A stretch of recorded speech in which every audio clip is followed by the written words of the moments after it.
Playoff games, we saw the damage dealt to champions afterwards, and it was Froggen with like 60% of his team's damage in one game. That's what you do against long-range compositions if the rest of Alliance had already not been built. Cloud9, they were the dominant team in North America. Alliance was the European team to show Cloud9 type dominance. These teams are similar in so many ways. So as the teams then prepare to clash on the Rift, we'd like you guys to tell us who you think is going to win this game. Tweet at LOL Esports using the hashtag C9win or hashtag ALLwin, and we'll see which squad has the majority vote behind them as we head on to the Rift. And really anyone's game at this point, and that's what's happening is Cloud9 is doing a bit of a fast push, and Alliance is very much doing a freeze. So they're sacrificing potential global gold there for the farm on Kog'Maw. They're making that up with the Dragon. So this is actually going to be a temporary bonus for Alliance because they're getting the free farm from Kog'Maw and trading the Dragon Gold for the Turret Gold, but they will lose out on map pressure overall because now Sneaky and Lemonation get to become a presence elsewhere. Hardly even count as melee champions because they have so many long-range abilities. If Cloud9 can just walk down and get this one, that is a huge failure on Alliance's part. Alliance, all the wards are on the top side of the jungle. One just died. That's where their pink is focused. Right. The blue buff that Wicked is nearest have been where Cloud9 have been abandoning. So they kind of gave up that turret over the course of 5 minutes because Balls was playing blind, therefore not making any aggressive moves. Now they try to put that. He's just waiting off to the side to see who comes across from Alliance and doing what Janna does best. They're going to throw the tidal wave out, forces the flash. Actually, Shook gone very deep. Intervention going to be used. He'll come right back down where he started as the Cully comes through. Ultimate used by High, and that's finally the first blood, almost 18 minutes. Yeah, actually, Lemonation is going to move in. Look at this. Froggen will spot High. Going to get the stun. Gets the slow on him. Has he got the damage to finish up? Stun comes back from High, and that should change this one around as Meteor's having to jump away as well. Meanwhile, High is backed away onto the red buff. There's Ultimate coming out, and the Froggen lands 2 out of the 3, and that will be a kill back for the mid lane. They have the tools to dive on really, really well unless they have a gargantuan lead, which they're trying to put together, to be fair.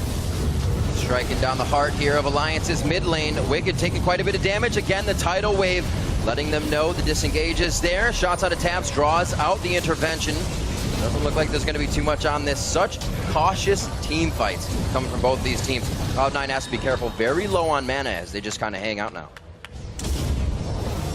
Trying really to bust through there, but wave clear coming out. There's the stun from High. Equalizer goes down as well, but it's just going to be forcing them away. Ball flashes in, not able to get the final hits to get killed. Oh, Paul's almost going down there to Froggen's ultimate, but I think that was the aim from Cloud9. Forced them back off the turret. And now is the time they do Baron. A bit of the mind games drawing Alliance into a dangerous position to make Cloud9 in the safer spot. Looks like they're going to be able to grab Baron nicely here. Lemon, the bubble close. Froggen on the outside.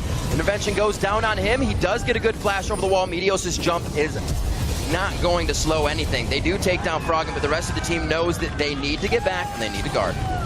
How to crack the Alliance. Without Froggen, they lose the massive wave clear that they had in their team. This is going to be the inhib going down. Nip almost being finished off there by Balls, and that's the first inhibitor of the game going over to Cloud9. And Riv, you asked ways Cloud9 is going to be able to pick up, and with the items they're going to be able to acquire, at this point Alliance really has to make a move. And it's only going to be harder. We there, Froggen pretty low on mana still at the back of the fight. The tidal wave is just a disengage. Nobody really moving forward except for Wicked and Shook.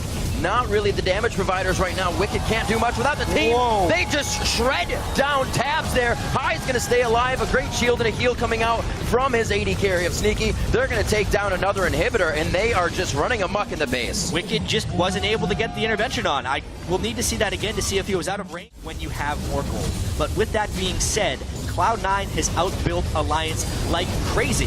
Let's just see this fight. Froggen taking quite a bit of damage. Intervention's in range this time. The tidal wave, a good disengage. It looks like C9 may just want to grab the inhibitor as they mentally and physically force Alliance off of this one. Now it gets a bit more physical. And it looks like the equalizer goes down, but they're not going to really... land the stun. Actually goes almost in between them. In the meantime, they've got super minions in the base. Yeah, the super minions would end the game as long as they keep Alliance occupied. Gets bubbled in. Will they be able to get a good fight out of this? Zanya's thrown down in from balls, and it looks like they're actually pushing Alliance away from their base, the place they need to be going.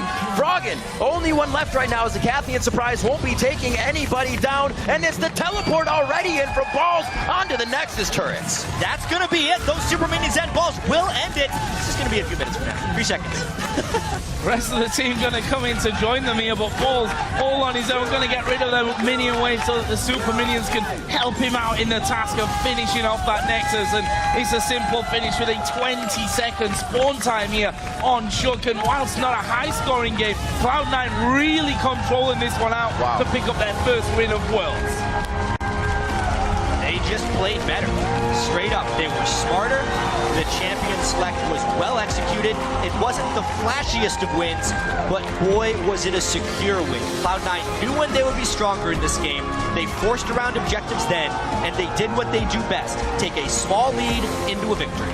Small lead of Dragon after Dragon after Dragon, sticking with a bit of the lane swap as well to make sure Sneaky could get a nice mid-game spike, as he did, and then they were able to control their lanes very nicely throughout the game. And it's hard when I think you look at Alliance's side here. I mean, they did what Alliance normally do. They felt like they couldn't fight for the second and the third Dragon, despite picking up Dragon number 1. Of course, as a counterplay to the push in the top lane from Cloud9, but you can't afford to be giving them away. They didn't really have anything to say in that game. It was almost just a one-team victory. It was almost as if Alliance weren't there in some places. I mean, Cloud9 has definitely been known to be a team with fantastic teamwork, and a little bit of it showed there. These were teams that didn't have the capabilities to go in together, so everyone had to be on the same page. At the end of the day, High had much more catch and kill potential than anyone else on Alliance. So when they were dancing around all those objectives, moving between turrets, trying to pivot and change their strategy, it was the Cinder Stuns from High